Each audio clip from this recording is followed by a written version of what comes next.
اعوذ باللہ من الشیطان الرجیم بسم اللہ الرحمن الرحیم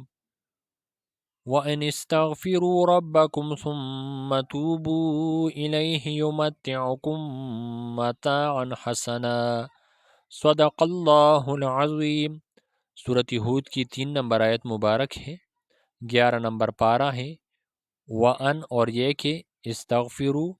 تم بخشش مانگو ربکم اپنے رب سے، ثم پھر توبو تم توبہ کرو الیہ اس کے طرف، یمتعکم وہ فائدے دے گا تمہیں، متاعن فائدہ، حسناً اچھا، الی اجل ایک مدت تک، مسمن مقرر،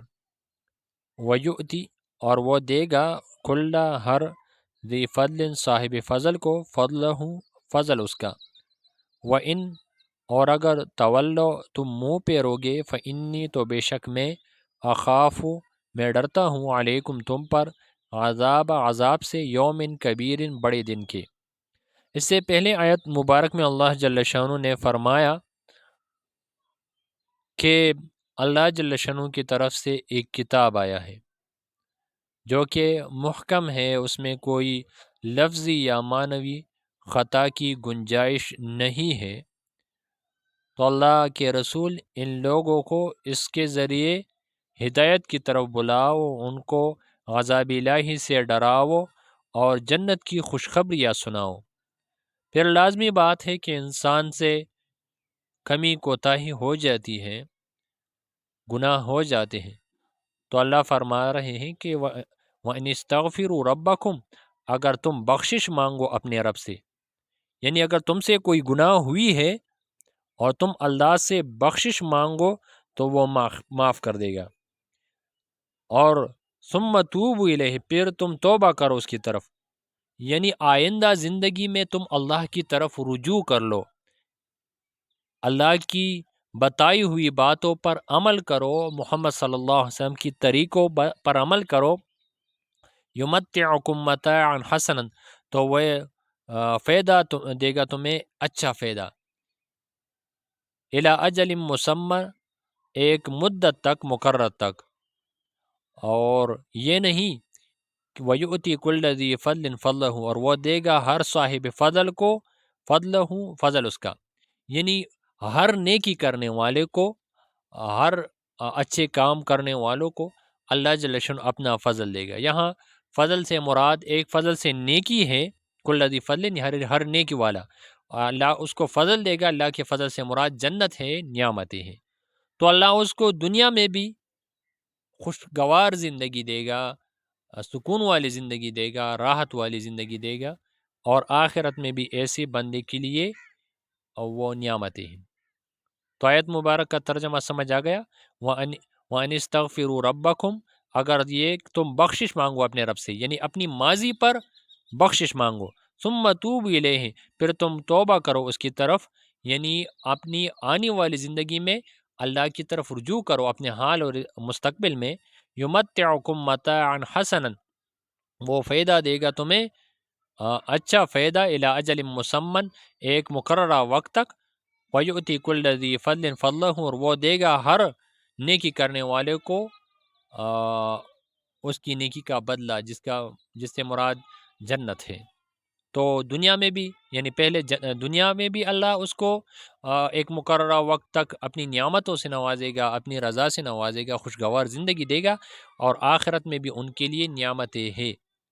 جو بھی نیکی کرے ہر نیکی کا بدلہ اس کو ملے گا۔ وَإِن تَوَلَّوْا اور اگر تم منہ پھیر لو، فَإِنِّي أَخَافُ عَلَيْكُمْ تو میں ڈرتا ہوں تم پر، عذاب یوم کبیر بڑے دن کی عذاب، یعنی قیامت کے دن کا عذاب۔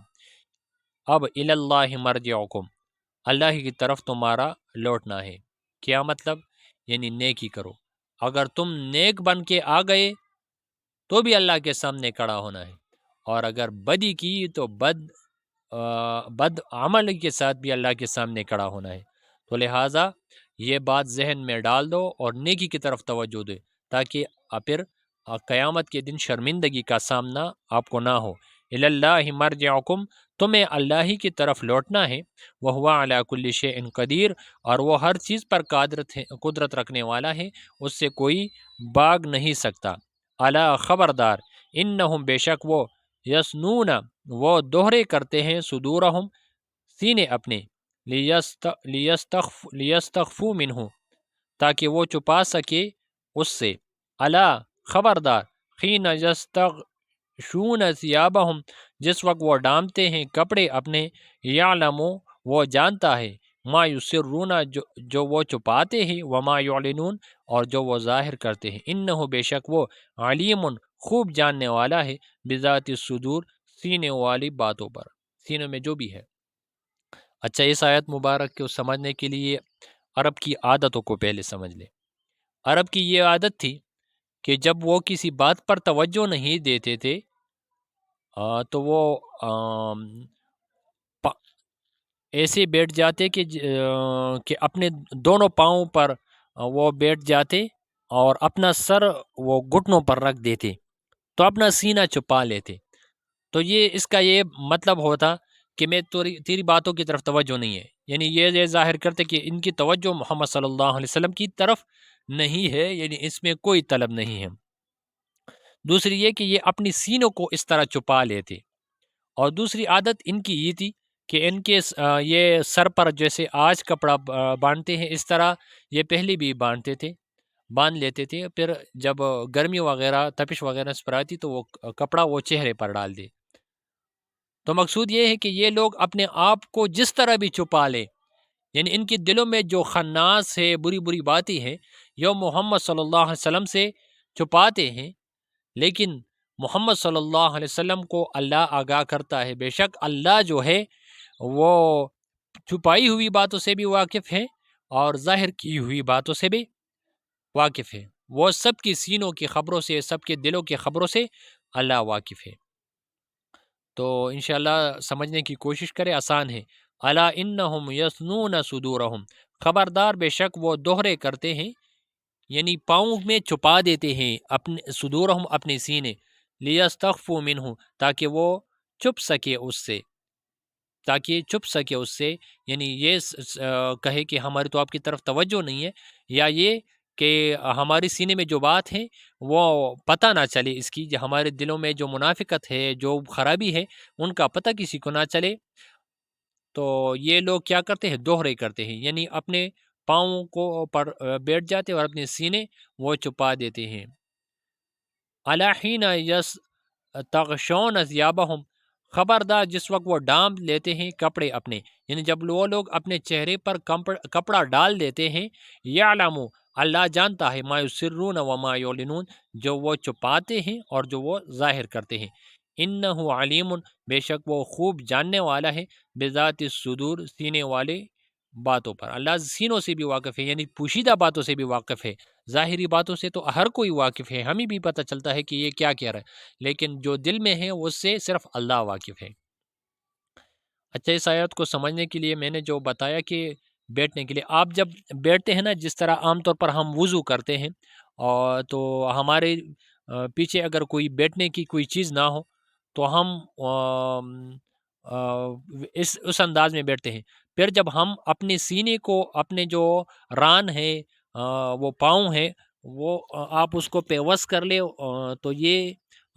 اس طرح کے بیٹھنے کا انداز ہوا، آپ کا سینہ آپ کے جو ران ہے، جو پتون وغیرہ ہے، اس کے پیچھے وہ چھپ جاتا ہے۔ تو اگر اس طرح بھی بیٹھ جائے، اپنے سینے کو کسی طرح بھی وہ چھپا لے، جس طرح عرب کی دستور تھی کہ وہ اس طرح سینے کو چھپاتے تھے، یا اپنے چہرے پر چھپا لے، یعنی اپنی حالت کو پوشیدہ کر دے، جتنی بھی کوشش کرے کہ وہ اپنی حالت کو پوشیدہ کر دے، اللہ سے چھپ نہیں سکتے۔ امید ہے کہ سبق سمجھ آ گیا ہوگا، کوئی بات سمجھ میں نہ آئے تو انشاءاللہ پوچھ سکتے ہیں۔ اس طرح کے بیٹھنے کو کیا کہتے ہیں یہ میری سمجھ میں نہیں آ رہا، انشاءاللہ میں سوچ کر بتاؤں گا کہ اس کو کیا کہتے ہیں۔ اگر آپ میں سے کوئی سمجھ گیا کہ اس طرح کے بیٹھنے کو اردو میں کیا کہتے ہیں تو مجھے بتائے۔ ہم پشتوں میں اس کو کہتے ہیں دخپو پسر بانے ناستے، تو اگر کوئی پٹھان اس میں ہے تو مجھے بتا سکتے ہیں، ٹھیک ہے انشاءاللہ۔